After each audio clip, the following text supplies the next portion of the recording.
live from the On Air Media Studios here in Dallas, Texas. Welcome to Soundbites with Susan and Waylon, where we take a short extraction of our daily lives as publicists to share with you all. My name is Waylon Tate with J. Waylon and Associates. And I'm Susan Friedman with Friedman Marketing and Public Relations. And we're back. Good morning. Good morning. Good morning, Did you know everyone. that we're on episode 16? I can't believe it. It's like I was looking through our YouTube channel the other day and I'm like, my God, did we really? That's a lot of hours of our lives that we've contributed. We don't talk about that. No, but we don't. It's exciting. We don't. It is exciting. And I think there's, we were talking last week about kind of upcoming shows. We have some really, really fun stuff for you guys coming up in May. But it's like, I can't believe we're 5 months into the year almost. It's like insane. And I'm sure you guys are feeling the exact same way. This year has just been blowing by. It has. Yeah, it really is. I have no comment on that one either because it is.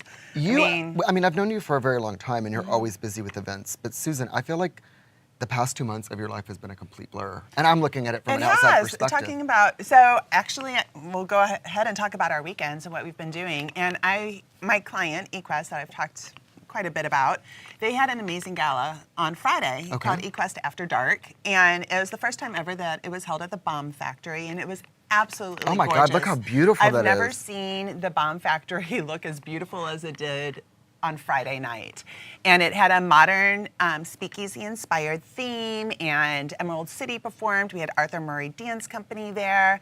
But it started at 6:30 for full ticket guests. Okay. And that included a dinner and live auction and a welcome reception with cocktails. But for the first time ever as well, they had an after party.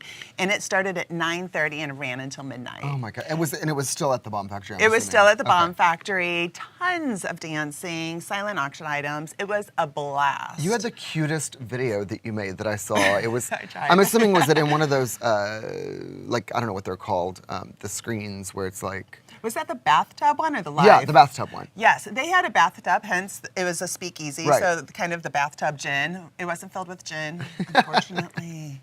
But yeah, you could take your picture with the bathtub, which was kind of fun. And it was cute. It was really, really cute. It was fun. But yeah, it was that. Well, so that's what I did on Friday night. And then Saturday, my wonderful husband went to India for work. Oh my gosh. So I drove him to the airport on Saturday morning. And then Saturday night, I literally fell asleep like this on the sofa at 8:30 p.m. Oh my goodness. And I was like, okay, I got to stay up a little bit longer. But I slept for 10 hours. Damn.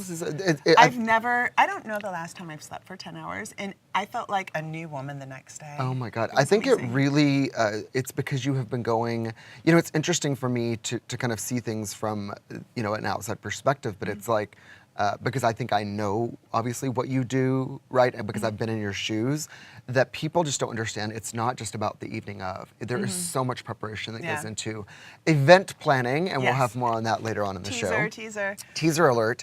But I'm glad you had a great, successful event. You've been working on this for a while. Yes, it was wonderful. Yeah. Did you have any horses inside of the venue? We had our mini ambassadors, and they are 2 miniature horses that are under 36 inches tall. They're like this. They're like a big dog. They're probably smaller than a Great Dane, and they are probably the most photographed animals in Dallas. Oh my God. Yeah, they go with us everywhere. We actually had a Good Morning Texas segment, and we brought them into the studio and everything. That is so cute. We had some on-camera action as well this past weekend for me. So on Thursday was really 2 events, right? So Tastemakers with CultureMap Dallas was huge. I didn't get to attend because of another event, but Jeffrey Colliger, who I've talked about it before on the show, is a client of mine. He was up for an award. He was in the top 10 chefs in Dallas. So I was really, really excited for him. And the event went spectacular from what I hear. The reason I was not a tastemaker is because on the same night, at the same time, was the anniversary of Jack Retro, which is a really cool, super, super high-end lingerie and sleepwear kind of shop on Lower Greenville. And so they had the Pajama Party. And it was really a lot of fun. And on top of that, they were filming for the Real Housewives. And so 4 very long hours of filming. Wow. As a publicist, I had 2 of my clients there. So Crudo Vodka, who is one of our sponsors, and you guys see the commercial every episode. But they were there. I mean, the liquor, Susan, was flowing. Like, Well, and also I think Kathy Fielder, who was on a few weeks Yes. ago, was one of the hosts. she was, and Yes. so they had 2 beautiful bedroom setups, literally on the street, like outside of the venue. And Willie Johnson's models were Oh, there. So wow, Willie it's Johnson, full circle. it's very incestuous, this conversation Yes, about this we're all event. in a bubble, aren't Right. we? Yeah. But then, and then of course, Jeffrey Collinger created the cutest, because keep in mind, again, it was like a pajama party Right. for and so they created mini chicken and waffles. Oh, that's so they cute. were so I was cute. like, oh, gourmet popcorn, and then no, I like Yeah, no. he So stepped it up a anyways, lot. Yeah, it was a lot of fun, but it was a lot of work again, Yeah. because when you're the PR rep and you're filming for especially like a nationally broadcasted show, there's a lot of elements at play, and you're really wanting to get your clients some airtime, and I did, and I was really happy about Do that. you think you're going to be on Real Housewives of Dallas? Probably because the cameras were in our face, and I was on camera with Leanne talking as well. So we'll see. We'll see what happens. I had to sign another release for myself. So, but it was great. It was a good weekend. And then, so some unfortunate news. The house that I was looking at and had put a backup offer on, it went into kind of full force so it's a pending. It's out of option, and so I think I've lost It was that not meant to house. be. It was not meant to be. It was not meant to be. My house is out there somewhere, so we'll just keep chugging along, and that's basically what I did yesterday. I'm sorry about your house. Oh well, we'll see what happens. Yeah. So what's bigger and coming up better. this week? So this week, there's obviously tons of things going on, but some of the 2 that I wanted to point out. Okay. It's the Dallas Observer's Iron Fork. Okay. And that is a huge tasting event. They have close to 50 food and drink vendors, and it's going to be at Fair Park at the Centennial Hall. It should be a lot of fun, lots of good food, tons of great chefs and restaurants. There's a chef competition. Nice. And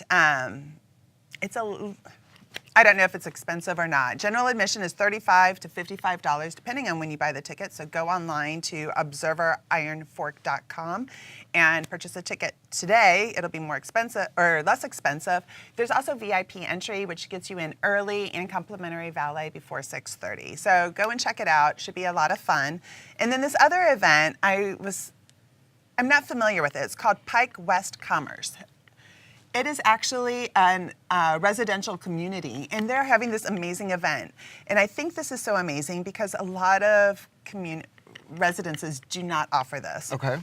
And it's their 3rd annual Commerce Street Night Market, and it brings together local artists, businesses, creative talent, and so forth. And they're going to have about, I think 30 vendors, including like 9 vegetarian restaurants and bars. The bar is sponsored by Oddfellows. Outdoor games, live music. It's family friendly and it's free. Nice. And they're inviting the community, not just residents. That is really interesting. Yeah, I wonder so what kudos their to them. intention is. Do you think it's to get more residences? I don't know, and I wanted to check it out.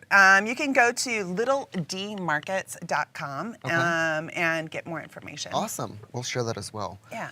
So is that where we're at with the events? Okay, perfect. So we always like to talk about something that's going on in the news on the show, and I think what we're talking about today is really important, very apropos to where we are as a society. I'm excited right? to talk about this topic. I am. So why don't you start it off? It and then we actually can- came to me during a girls' brunch yesterday Okay. at Harlow. And it's about gender neutrality. Oh, and that's also the food that we ate at Harlow. At Harlow. Harlow's really good. If you haven't been there, it's in Deep Ellum, and it's kind of a bistro style, beautiful restaurant. I was told that it's owned by the owners of Breadwinners. It is. I went last week. Oh, by you the way. did? Yeah, it It's- was great. It was awesome. It Did was you go for amazing. brunch or dinner? No, we went for dinner. Me and Chef Joe went, and it was really good. They gave us a bunch of complimentary food, which was interesting. But You get a lot of things complimentary. I do. I don't know why. I do. I'm not complaining. It's a fringe benefit, I guess, of doing what we do. But it was really, really good. They had That's awesome. lobster. It was nice. It was great. Good. Well, everyone should check it out, Harlow and Deep Ellum. Yes. But going back to our gender neutrality, Yes. and we started talking about gender neutrality, and especially within the Generation Z, I guess it is, Okay. in the early 20s. Is that Generation Z? Yeah. And how it's making such an impact. Maybe not so much. It is. You're going to be seeing it more. I really believe in that. And so it's more prominent right now in the Netherlands. Okay. The government actually has gender-neutral schools where their toys are not male or female, boy or girl, the bathrooms, uniforms, and even the pronouns, he or she, are changing. And of course, they speak a different language. Specifically, they were mentioning that in Sweden, they're using the word hen, H-E-N, which doesn't, yes, it is the same as a fowl or chicken. Right. But it comes from their, Han is she, and what is it? Han, oh, sorry, I don't speak Swedish. So H-O-N is he, H-A-N is she, and so now they're making H-E-N. As the neutral pronoun for that. Yes. It's, I mean, this is really interesting and really for what we do, right? Because you and I write tons of press Yes. releases. We make comments on behalf of our clients a lot of times.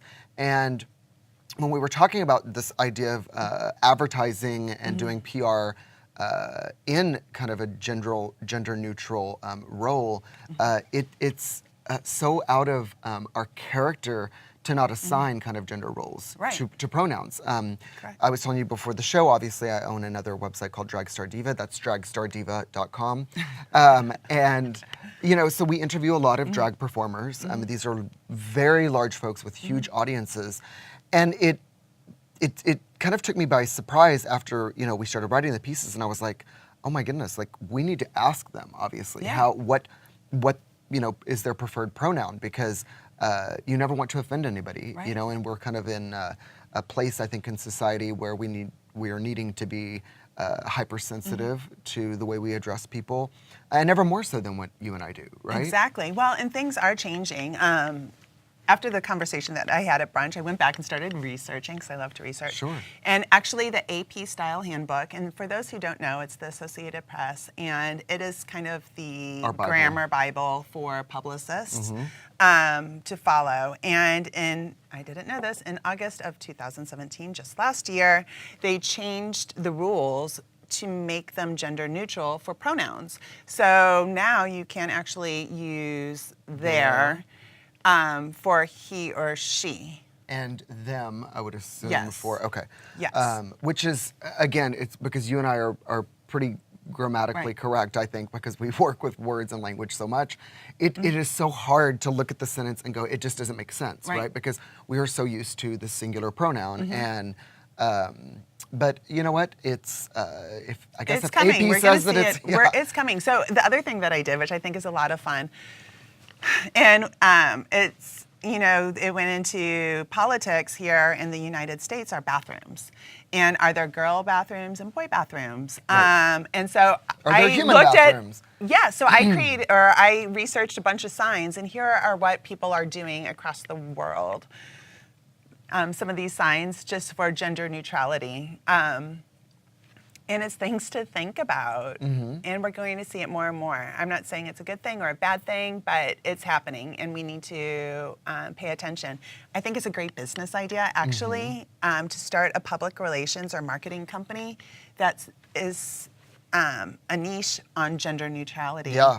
Because it's going to be definitely diversity in the workplace and in marketing and how to do it. And then even in like government relations, right? Because you're talking about, we experienced this here in Dallas actually when Texas was trying to push through some bathroom bills, right? That kind of specified where people need to go to use the restroom.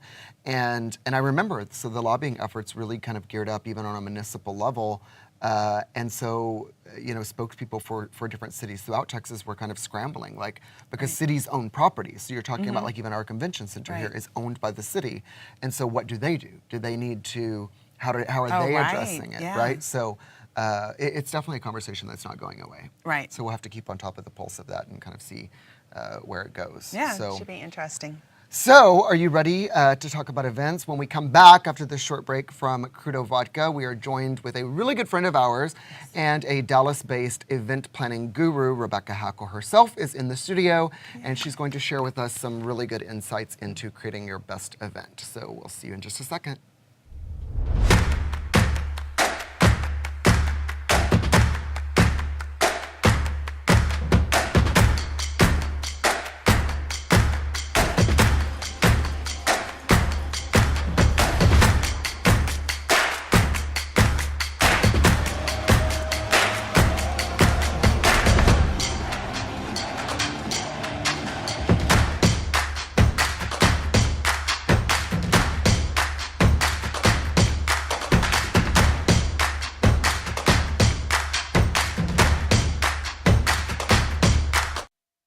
And we are back in the studio with our dear friend, Rebecca Hackl with Trifecta Event Management. Thank you so much for being here, Rebecca. Thank you for having me. No. I'm excited. I'm excited to see you again. I mean, I saw you recently actually doing a tour of a hotel for an event space. But we first met, we were trying to figure this out maybe 10 years ago. About 10 years ago. We worked on an event together, me doing the PR, and you did the event. full planning. Yes, and it We was did. beautiful. Thank you. We Yeah, turned I that was really event impressed. over in about 5 weeks, from beginning to end. I just, From Wow. the branding, full website development, invitations. website development as well. We I did didn't everything. realize that. Yeah, we oversaw. And not only Managed. that, that was a high pressure situation because there was sports celebrities involved, and it was also on national television. And so you couldn't have any mistakes on that one because everyone would know. So all eyes were watching. That's right, that's right. We've also known each other for almost 10 years, probably. Yes, Around about the eight, same 9, 10 time. years, something like that. And what's been so interesting is, and this is before I even got into public relations, and so I got to watch kind of from afar what she would do, and I would just always be in awe because what I can say about Rebecca is she is grace under fire.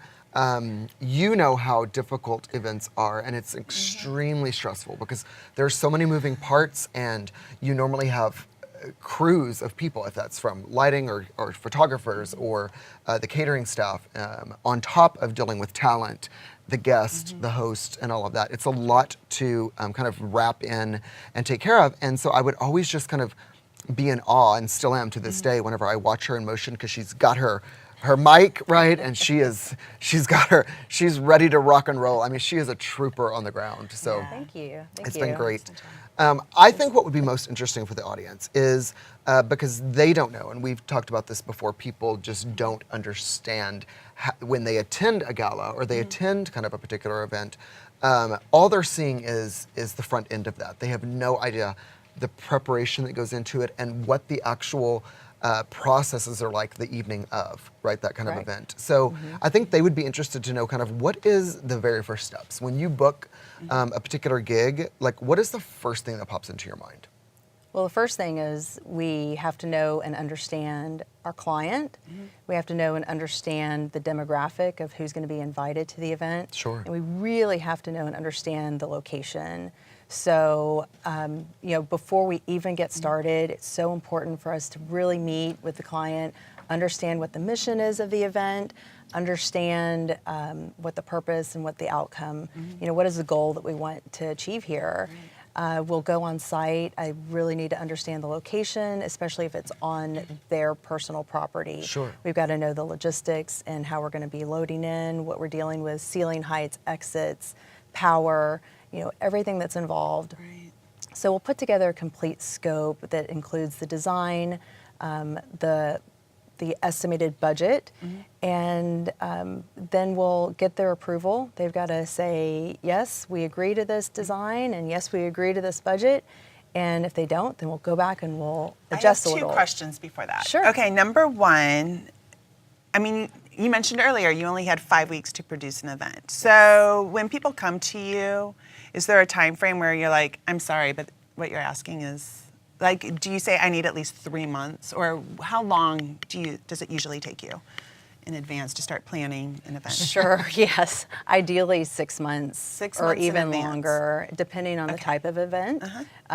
Yes, in this case, the one that I think you were there as well, that the leadership gala Yes. that was several years ago. Yes. We had 5 weeks, and it was produced for TV, and so we did it. We turned it over. But yes, there will be some times whenever we can listen to their expectations, and if it's unrealistic, we have to really say, in our industry, we don't like to say no, but we can adjust. We can say, no, we can't do this, but we can adjust and tell them what we can accomplish. Provide alternatives. Yeah, right. we'll provide some alternatives, that's going to really come across maybe the same way or the same feeling or vibe, but it's realistic. So we've talked about that, Susan, not really on camera, but when is it appropriate to say no? And I think we've both been in situations where even if there is a large financial interest that we could, gain in a project, you and I are both from the same school of like, I'm not providing, or I'm not going to tell somebody we can do something when I know in my mind that it will You've not already happen. missed media deadlines. Yeah. It's not us. It's That's the right. deadline. That's right. Right. So I appreciate the fact that that there are times when you just have to say what you're asking is impossible. So to 6 do. months is ideal. 6 months is ideal. Okay. Got Definitely. it. And then my second question, and I'm sure you get this a lot, comes to budgets, because it's hard for people. Like, is there a general rule of thumb where you say, okay, is it like $50 to $100 per person? Do people need to look at it per person or as a big event, or does it? I guess it depends on what kind of event it is too. It always is going to depend on the Whether type it's of a event. wedding or a fundraiser or casual or formal and so forth. Right. Okay. The client might like to look at it as a per person basis, but on our end as the planner, we have to identify every item first. What is electrical going to cost? What is AV going to cost? Got it. Entertainment, transportation, hotel So when it comes to accommodations. food and drink, they may say, okay, food and drink, we want this amount, and then on top of that, it's going to be, approximately this amount of money for everything else. Right. So after we have a complete budget, then I can turn around and say this is a per person rate. Okay. But really, whenever they want to adjust that per person rate, the only, food and beverage can change a little bit. That's it. But I mean, entertainment, we can adjust those numbers. But whenever they're looking at a complete production with sound and AV and there's only so much we can do there. Especially live feeds. We had an experience where Susan and I were not aware how expensive it is to have an actual live Ethernet connection, because we are really kind of interested in doing some on-site kind of stuff. Right. But obviously, there's a complete setup that has to take place for us to be able to produce live film feeds on location. And so those drops, they call them, the Ethernet drops are thousands of dollars. And I was like, what? I was like, $25? Sure, we'll do that. And they were like, not so much, sir. But Sometimes that. yeah, so what do you think is, out of all of the elements that deal with an event, production and planning, what is the most difficult to navigate? Do you think that it would be, because I've seen you hard at work when it comes to like the invitations and the RSVPs, and that's just a whole a category of crazy by itself. But what do you find the easiest maybe and the most difficult out of what you do? Definitely the most difficult is creating an event where we really don't have an environment. So we're creating the whole environment from ground up.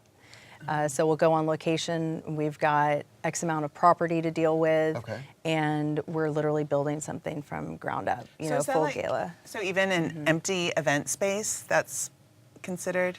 Or do you mean like a big plot of land? I mean a big plot of land out in the middle of nowhere. Okay. Sorry, I just was like, or we're turning a large garage into, a grand ballroom. I can see that. Yeah. And those are the most difficult, but I got to tell you, that's the most fun. For me, I have the best time doing that because I get to create something from ground up. Yeah. And it's a very proud moment whenever you see it come together. It's God, exciting. It's and you have 2 horses. If you ever need baby horses, Susan can hook you up. Never know. For those. You never know. Yes. Well, there's something else that's really, really exciting. So you guys, on top of Rebecca being the CEO of Trifecta, she is also the president of the Society of Wedding Planners here in Dallas-Fort Worth. Society of correct? Wedding Professionals. Society of Wedding Professionals, excuse me, I'm sorry. SWP, every time I say it, it reminds me of that group, SW. Do you remember from back in the day? Anyways, like we're dating ourselves now. But anyways, which coffee. is really cool because this past week, Rebecca invited me to a happy hour, and it was insane, you guys. It was at the Magnolia It was downtown. at the Magnolia downtown. They really put on a good party, I have to say. So a Fantastic. little name drop for the Magnolia. Yes, thank you, Our Magnolia. neighbors. Thank you. Because our offices are on Main Street, literally Right. a block away from the Magnolia. But it was amazing. I It was- thought, yeah. what an awesome networking opportunity. And you guys, it wasn't just wedding planners that were there. It was everybody you could think of. Like Right. from, you introduced me to the guy who makes the ice luges and sculptures. Super, super cool. And it was good for me because I was able to build some more, folks into my own That's network Right. to be able to do things. So tell us a little bit about what SWP does, and then we'll talk about the really exciting news. Sure. Well, we are an organization. We have about 180 members, and we Nationally? No, we're here Locally. The goal is to be national one day. Well, that's one a day. lot. Well, that's a lot of members for a It's a local lot. organization. It's a lot. Congratulations. Yes. Thank you. You're exactly right. It's not just planners. It's anyone that caters to the event industry, specifically weddings in this case. And we do have an educational aspect. So we have bi-monthly luncheons and bi-monthly happy hours. So you were able to attend the happy hour. Nice. And we try to incorporate a little bit of fun. We had human bingo Yes. in this. And it offers That's it's so much creative, fun. human Yes. So it offers people an opportunity to network, to be able to have a sheet of paper, and you have to find someone that speaks 2 languages, and it allows you the opportunity to go around and meet new people, shake hands, to talk to everyone. So Wow. kind of an icebreaker. It was really, really good food, I have to say. The cocktails were really nice as well. And it was an energetic group. I go to a lot of networking events, and this was like anything I've ever seen before. They were just and wanna go really to the engaging. Good, yes. Yes, Sounds we'll make fun. sure. We'll make sure. But we'll go Absolutely. together. I know. We'll go together and take a bunch of selfies. We have a luncheon coming up at Longhorn Ballroom. Is the next one of Jeffrey Collinger's Yes, spaces. yes. So, and he'll be catering. I'm name dropping left and right Yes, today. and he'll be Spice of Life will be catering. That's Thank right. you, Spice of That's Life. right. I love it. Okay, so you guys were so excited. Rebecca actually mentioned this to me last week, and I think it's such an awesome idea. Privy to what you do, you're surrounded by a lot of people with a lot of money, obviously, because some of your events are 6 figures. I've been to them. They're amazing. And I think that what you're doing is phenomenal because it really comes from kind of it comes from an internal space of knowing that not everyone will be able to have the kind of events that you produce, right? So why don't you tell everyone what you're doing that I think it's live right now where people can apply? Yes. Okay. Okay. So Society of Wedding Professionals, each year we select a nonprofit and to give back to. That is, part of our mission is to make sure that we're giving back each year. This year we decided to, take a different direction, and my passion is nonprofit. I think both of you know that, and I Yes. love giving back. And so we are the wedding industry. We are the best out there, especially in North Texas. So what we decided to do is to give a wedding. We're going to pull our resources together as one team, and we're going to be giving away a wedding to a lucky couple. And we have branded it the Wedding Wish. So it is live now. amazing. Thank you. Congratulations. Thank you. Is it for any wedding couple, or do they have to meet certain requirements? They do have to meet certain requirements. So it will be for a first-time couple getting married. They definitely have to have, some type of, means of need, to where they are. Hardship, maybe. Yeah. of some Yes, to where perhaps, health has affected their life, and or Maybe it's a vet to where, you've had a hardship or some type of struggle in your resources and, you need some help and you've dreamed of a wedding and you just aren't able to have that for yourself. I'm so excited about this. And so how do people, what website do they go to? How do people apply? So you'll go to theweddingwish.org. Theweddingwish.org. Theweddingwish.org. And you can find out some more information and you can apply. So we are really this week launching this, and with your help as well. We have to have the help of our friends. You'll be helping us with our PR relations here, and we also have D Weddings, who's agreed to be on board, and they'll be helping us as a media sponsor. And we do have a couple of other sponsors, partners. We have Detective Gomez that will be helping us with background checks. So yes, our selected couple, you will have to go through a background check. But it's going to be so It's awesome. gonna be I read worth the kind of the white paper that you sent over about it, and I'm like, it's just so refreshing that all of these people from different angles of a wedding, are going to contribute just to give somebody. I mean, it's such a good deed. Thank you for doing something. And like applications that. are live, and it's a quick turnaround time, right? It's a So quick the deadline turnaround. is. The end of this month. Okay. The end of this month, We we're are going to at be the end of cutting. this month. Yes, I know. It's a quick We have 1 turnaround. week. So we will be announcing here May 7th. Okay.